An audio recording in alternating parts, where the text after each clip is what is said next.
So, I took the very first direct JetBlue flight to Guatemala. See the red star? Were they happy to see me? Bienvenidos a Guatemala. Welcome to Guatemala. A bit. Did you know that the marimba was the national instrument of Guatemala? Me neither.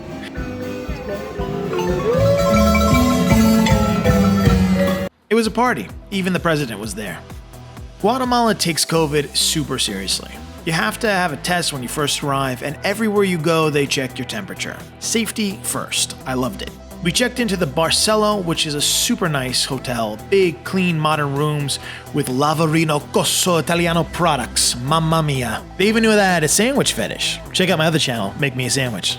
It's really good.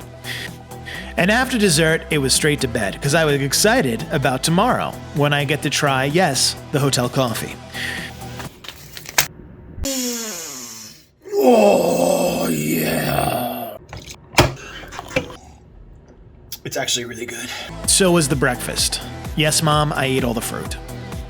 In the morning, we went to Ishimche and had a fantastic tour from an actual Mayan descendant named Alex.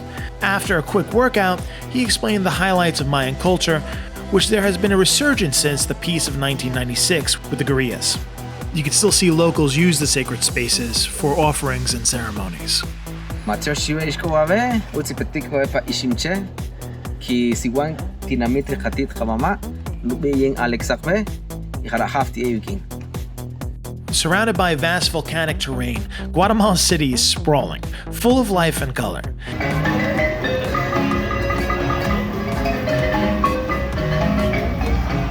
You can easily spend a day getting lost here in its streets and plazas.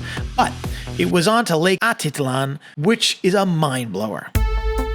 Quaint tropic villages dot the shoreline here, each known for a different specialty, from craft work to epic nightlife. Here's our hotel in Panajachel, right on the lake shore, with beautiful modern rooms and a killer pool. Exploring the town was super fun with lots of photo ops, but cruising around the lake to the other towns is a must. You can hire a boat for the day and check out some of the killer homes that have views to die for. Our first stop was Santa Catarina, whose colorful streets and epic villas remind me a lot of the Amalfi Coast. But we were out to find something a little bit darker. A short tuk-tuk ride brought us to the home of Mashiman, who is sort of a patron saint that moves from home to home each year that the locals hold ceremonies for. It's a beautiful example of the potent mix between Mayan and Catholic culture that this country is steeped in. The brackish mix of Mayan culture can be seen in its many facets of local life. Just like here at Casa Diego, which is one of the only families left, they're allowed to make handmade traditional costumes for religious ceremonies. They were nice enough to put on a little taste of what that looks like, and man, was it cool. Just like that, before I knew it, I was off to Chichicastenango, which is just plain fun to say. This is an amazing town where you can get a real sense of what Guatemala is all about, especially if you stay at the Hotel Museum Mayan Inn.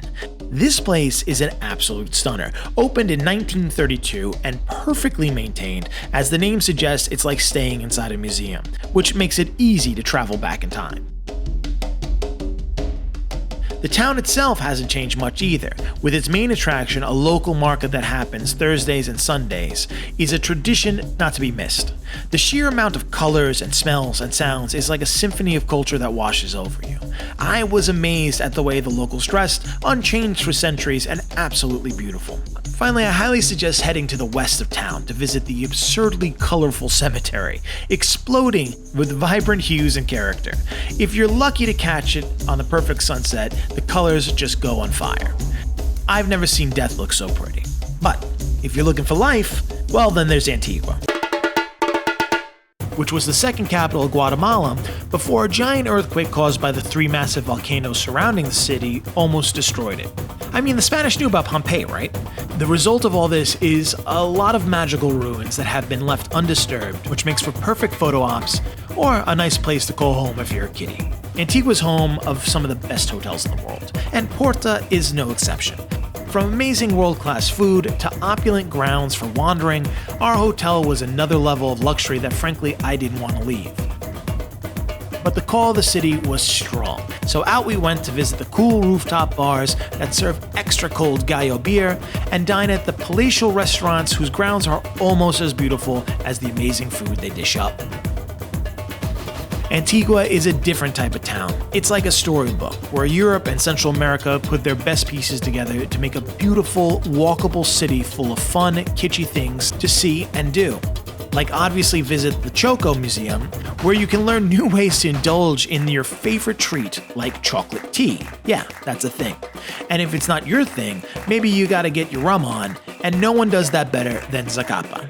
Sit back and take their tasting tour where you can... Oh man. Alright, let's just hang with this for a second.